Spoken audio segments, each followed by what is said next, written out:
A woman from East Hull is urging people to check on their elderly neighbours in the hot weather after an 87-year-old was 20 minutes from death. The woman from Bilton Grange did not want to be named to protect neighbour, but says the pensioner felt so vulnerable she would not open any windows or doors, causing her to stop breathing and turn blue. The paramedics said if we had waited another 20 minutes she would have died, said the 65-year-old, who has known her neighbour since 1978. I'm always checking up on her because she is terminally ill and by herself, and I got a phone call on Tuesday and could just hear rasping through the phone. Bilton Grange in East Hull. Image, Google Maps. She could hardly breathe, so I rushed over and it was over 100 degrees in her living room. She is so scared of burglars she won't open any windows or doors, and she was sat with the heating on.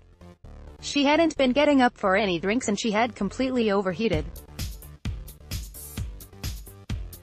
Her lips and fingertips were blue. Paramedics arrived within 10 minutes and immediately opened the windows and doors and put the woman near a fan to cool down, as well as providing her with water. They stayed with her for an hour while she recovered, but she remained so scared she wanted her windows shutting again.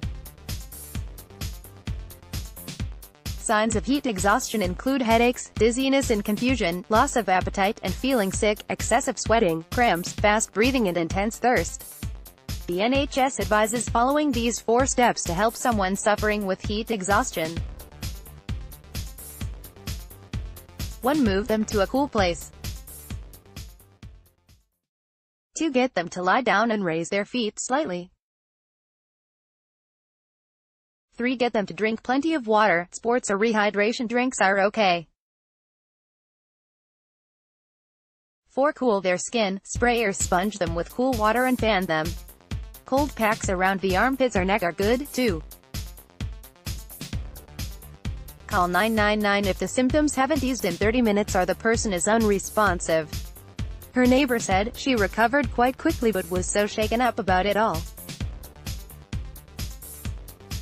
When I eventually got up to leave she begged me to close the windows again because she is so scared of being burgled. Yet all over the news in winter to check on elderly people freezing to death, but we need to be checking on those who could pass out and die in the heat. If they're too scared to open any windows then it is easy to overheat, and some people have no one to rely on. The paramedics said they had been to several similar cases, and if it's happened to my neighbour then it will certainly happen to others. Get the Hull Live app. It's completely free and features all the latest news, sport and what's on information. You can download it for iPhone and iPad from Apple's App Store, or get the Android version from Google Play.